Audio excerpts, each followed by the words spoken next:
Bears are in first place and it feels so damn good. Yeah! Yo, what's up, guys? Welcome back to the channel. APW Sports signing in for another Chicago Bears preview as the Bears are at home coming off 3 straight victories, going up against the Pittsburgh Steelers, who are also in first place in their division.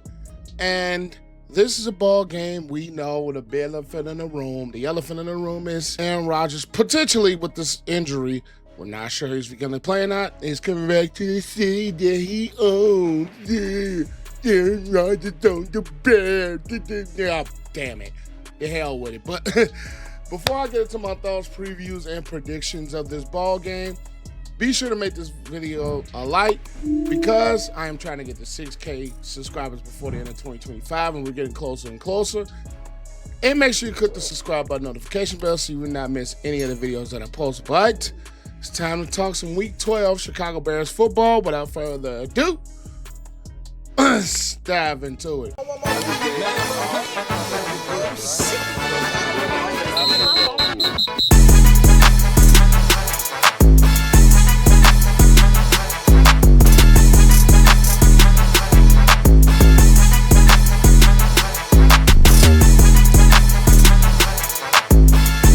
Like I said in the intro, the elephant in the room with this entire ball game, for not only just us Bears fans, but for people in general, is the whole entire thing of the whole situation of Aaron Rodgers coming back to face his so-called owns the so-called owns the Bears. That boo-boo. Don't want to hear it. But when we're talking about a game like this, with this Pittsburgh Steelers team, who has been, I want to say, inconsistent on their defensive side of the ball, which they rank middle of the pack, giving up 23 points a game, going up against this Bears offense that has shown that can be explosive with Ben Johnson, scoring 25 points a game, which ranks 8th in the NFL. Now, of course, when we talk about the Pittsburgh Steelers and their defense, you're going to have to slow down a guy like a TJ Watt. There's no ifs, ands, or buts. TJ Watt, one of the best pass rushers in this league. Then you pair him with a guy like a Cam Hayward from The Ohio State University. Even at his older age, is still playing some amazing football. Patrick Queen in the middle of that defense. Alex Highsmith is questionable for this ball game, but we know he could do damage. But I think the weakness of this Pittsburgh Steelers team, it's their secondary. Whether it's Jalen Ramsey, Joey Porter Jr. has been inconsistent. Darius Slay is questionable for this ball game, and he has been inconsistent. And you're having a Pittsburgh Steelers pass defense, which is crazy to say, ranks dead last against the pass. They are 32nd against the pass, and who in the hell would have ever thought that? And they're going up against the Bears defense, Bears offense that's kind of slowed a little bit in the passing game, which ranks 13th, but the Bears rushing attack, 2nd in the NFL. And of course, when you're talking about, I'm going all over the place, but I kind of don't care. And then you got this Bears defense coming off of a better performance against the Minnesota Vikings last week. You have the Pittsburgh Steelers, when we're talking about their performance last week, playing a lot better even against the Cincinnati Bengals, which we know this Bengals team, we know how explosive they can be. I just think, of course, the biggest question for the Steelers offense is Aaron Rodgers going to play? That is the big question. Is it going to be Aaron Rodgers or is it going to be Mason Rudolph? Yo, what's up, guys? APW Sports here, and today's video is being brought to you by ExpressVPN. Now, there's a few things I really like about having ExpressVPN. One, I feel protected. Being on the internet a lot as a content creator, or being on the internet, period, especially in the 2025 modern era, you're going to need protections from hackers. You're going to need protections from your passwords.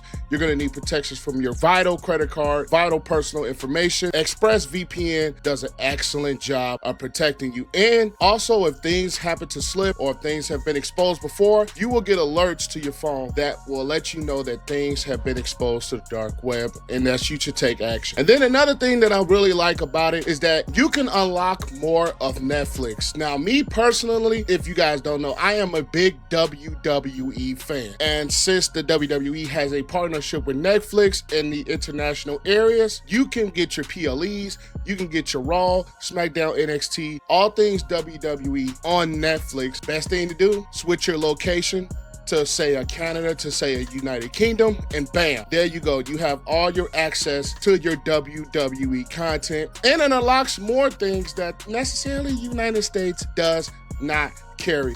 And that is another thing that I really love about ExpressVPN. So to get yours today and get 3 months free, click the link below and use code APW Sports at checkout to get 3 months free of ExpressVPN. You will not regret that at all.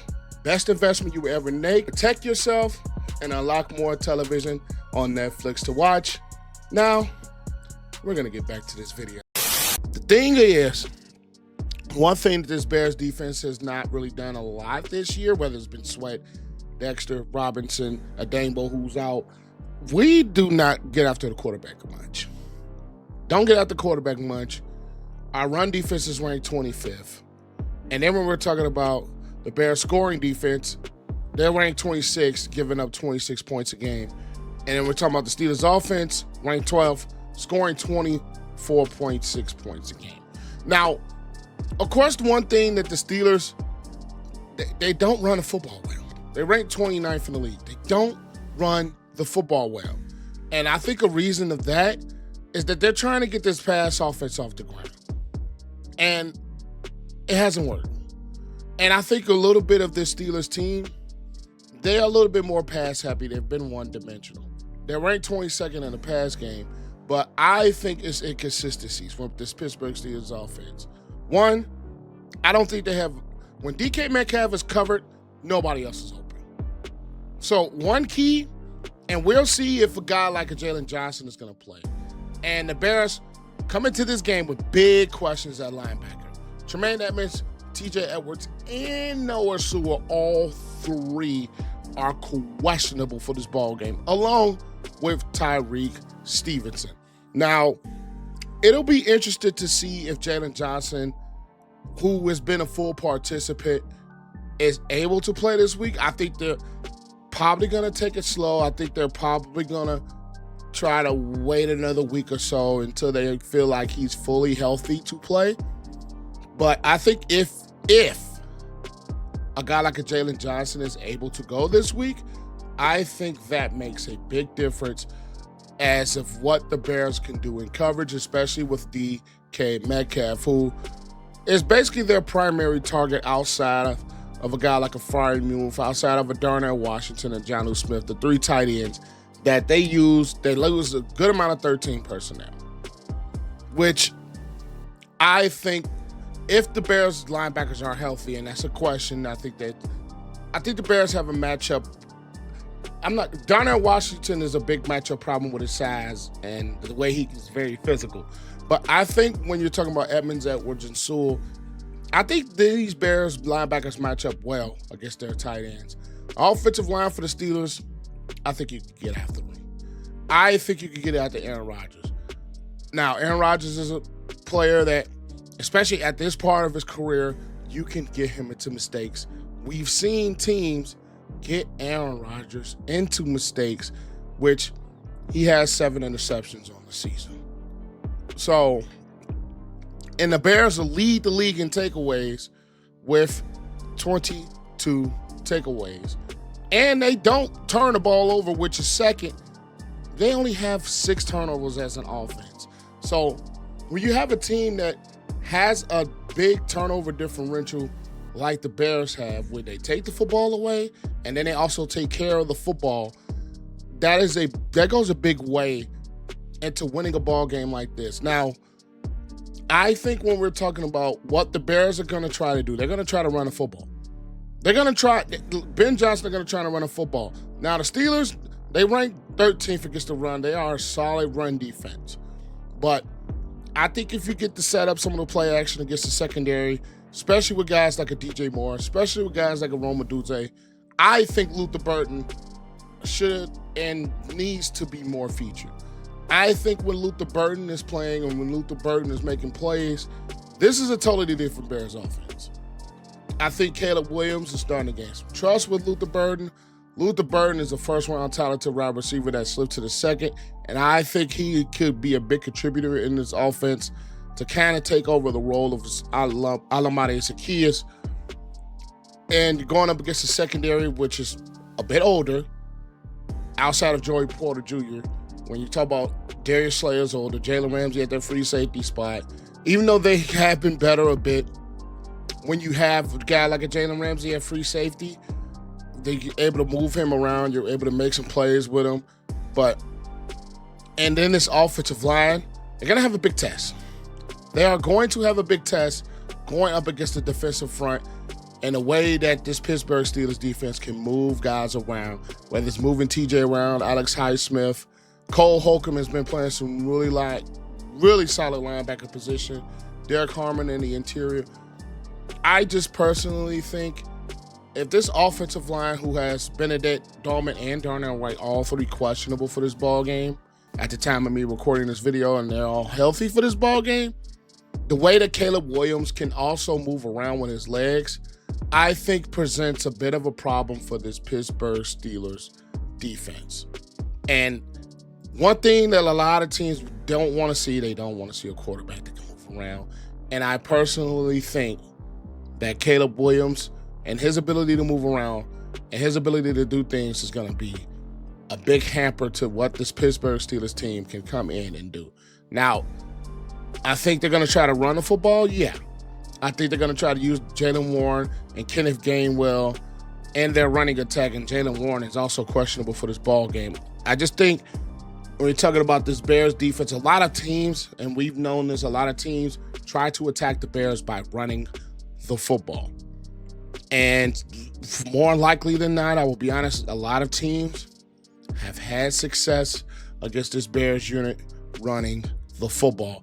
And they've let up over 100 yards rushing except twice against the Saints and the Bengals. So, yes, I think the Pittsburgh Steelers, one of their keys, they're going to try to run the football. They're going to try to get Aaron Rodgers to make some of those plays, especially if the secondary is coming into this game banged up. But guys like Kevin Byard and C.J. Gardner-Johnson, who I think has been a tremendous pickup for what Dennis Allen likes to do in this defense. They've had him blitzing. They had him in coverage. I just think there was a big find. That was a big find for the Bears, especially in the mid-season, especially with the injuries that we've had at that corner and safety spots. He's been huge for this Bears defense, whether it's creating turnovers. He has been huge. And Montez Sweat, I think, is going to have to play a bigger factor, especially if Aaron Rodgers comes in and the wrist is really not 100%. And getting after him, I think, is going to make a big difference. Or getting at the Mason Rudolph, who's not as mobile as an Aaron Rodgers. That is also going to make a big difference. So I think the interior of your defensive front is going to have to play well. Jarrett, Dexter, Billings, I think he's going to be more against the run, which I think the Steelers are going to try to come out and do, especially with the Bears' run defense not being great. Even though Sui Malo is questionable for this ball game. But I think those are keys. The one key, like I said, games, penalties, turnovers, third down, which the Bears defense has been really solid on third down. And when you're talking about football games in general, penalties, turnovers, penalties, third down, red zone. Big keys in ball games and time of possession. So, like I said, that's in every football game, those are key. But I'm going to roll with the Chicago Bears at home to win this game 24-20. I think it's going to be close. I think whether it's Aaron Rodgers or Mason Rudolph, this Bears defense has been a bit susceptible to late game plays and making big plays. They have been a big susceptible to that. And I think with this run offense that they're going to try to come out and run the football on this Bears defense. And if Edmunds, Edwards, and Sewell don't play, one of those three guys, I think Edwards is probably more likely not to, and we're talking about this Bears offense going up against this Pittsburgh Steelers pass offense that has been horrendous. And I think when we're talking about Ben Johnson and the way that Caleb Williams has been playing, even though I've always been questioning his kind of accuracy at times. But I think if the Bears can find ways to continue with the play-action pass that has been really helping Caleb, continue to run the football with one guy and DeAndre Swift, you're going to have a much successful day throwing the football, especially if you're able to run the football. I'm not going to say for over 200 yards. It's not going to happen. If you get about between 130 and 150 rushing as an offense, that sets up so much of your passing game. And I think with the way that the Steelers secondary is playing, I think the Bears are going to have much more success in their passing game than what we've seen in the past couple of weeks. Then we're talking about the Bears on the defensive side of the ball. I think you continue to kind of, even if it's Rodgers, even if it's Mason Rudolph, make things harder for them, get them into those third and long situations, and you can get your pressures, you can get your sacks, and possibly your turnovers and bait them into mistakes. So I think the Bears are going to continue with the takeaways. I probably say about 1 or 2. They're going to continue to run the football, and I think this pass offense is going to perform at a much better clip than we've seen these past couple of weeks. And I think that is going to be a key for a Bears win, which I hope is not a damn cardiac one. 24-20, the Bears end up winning this game. But that's all I have. Make sure you guys leave this video a like. Continue to leave this video a like as it beats the YouTube algorithm and it helps to continue this channel to grow. 6K subs before 2025 is over is the goal. Make sure you click the subscribe button, notification bell, so you will not miss anything that I post. But I am APW Sports signing out. Make sure you guys stay safe, have a great excellent day, and I will catch you guys later.